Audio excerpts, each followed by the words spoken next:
Bonjour à tous, à l'affiche, une nouvelle surprise DS d'inédits détails sur la future Alpine. Découvrez aussi les Mercedes Classe E et Vanquish S Cabriolet pour finir embarqué à bord de la Lamborghini Aventador S.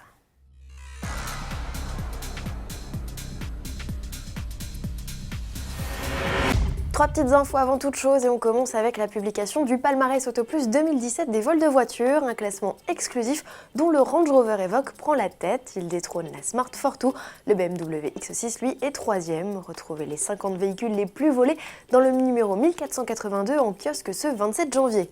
Marchand de journaux, où vous retrouverez également dès ce vendredi le 661e numéro de Sport Auto. À l'affiche, un gros dossier essai AMG, clin d'œil au 50e anniversaire du préparateur. Enfin à ses côtés, Sport Auto classique, troisième numéro qui met à l'honneur les Porsche Turbo, la Lancia Delta intégrale et la Citroën SM. Berline mythique qui pourrait renaître de ses cendres. L'apparition de croquis d'un prototype sur la page Facebook de DS, la division chic de PSA, ont en tout cas suffi à relancer le sujet. Il faut dire que certains détails rappellent étrangement le luxueux coupé des années 70, comme les appuis-têtes ou encore ce panneau devant les roues arrière. Il pourrait s'agir du concept star de la marque au Salon de Genève. À suivre.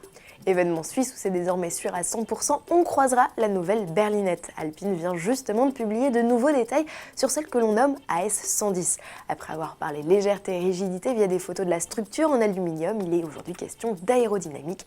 Fond plat et diffuseur équiperont le coupé, gage d'une excellente stabilité, tient à préciser Alpine. De nouveautés seront à découvrir également dans les allées du salon genevois, la Classe E Cabriolet et la Vanquish S volante.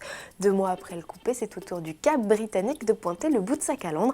Aston Martin a publié des photos. Équipée du V12 6 litres de 600 chevaux, la Vanquish S volante devrait réclamer le même temps que le coupé sur l'exercice du 0 à 100, soit 3 secondes 5. Quant au prix, il est déjà connu et il est de 280 094 € avec à la clé un malus de 10 000 €. Livraison prévue courant 2017.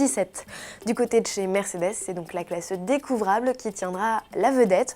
Entre autres, une version cheveux au vent qui voit ses dimensions grimper et pour cause, elle n'utilise plus la plateforme de la Classe C, mais pour la première fois celle de la Classe E.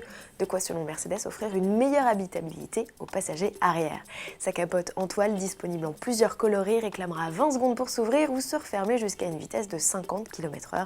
Équipée des mêmes motorisations que le coupé, elle est attendue en concession en septembre. Pour l'heure, seule une poignée de journalistes ont pu l'essayer sur les routes d'Arizona. Quittons les États-Unis pour l'Espagne où se sont déroulés les essais de la Lamborghini Aventador S. Que vaut ce taureau de 740 chevaux équipé d'une nouvelle suspension et de roues arrière directrices? Réponse en vidéo avec Laurent Chevalier, essayeur à la rédaction de Sport Auto. Au volant, on s'aperçoit que les roues arrière directrices apportent un vrai plus en termes d'agilité dans les virages serrés, mais aussi en termes de stabilité lors des changements de cap à haute vitesse. Ce qui est très net, c'est que la suspension de l'Aventador S est beaucoup plus progressive que celle de l'Aventador classique et ça joue sur les deux tableaux, l'efficacité et la polyvalence. Retrouvez l'intégralité de cet essai à l'adresse vidéo.sportauto.fr. Il ne me reste plus qu'à vous souhaiter un excellent week-end et vous dire à lundi.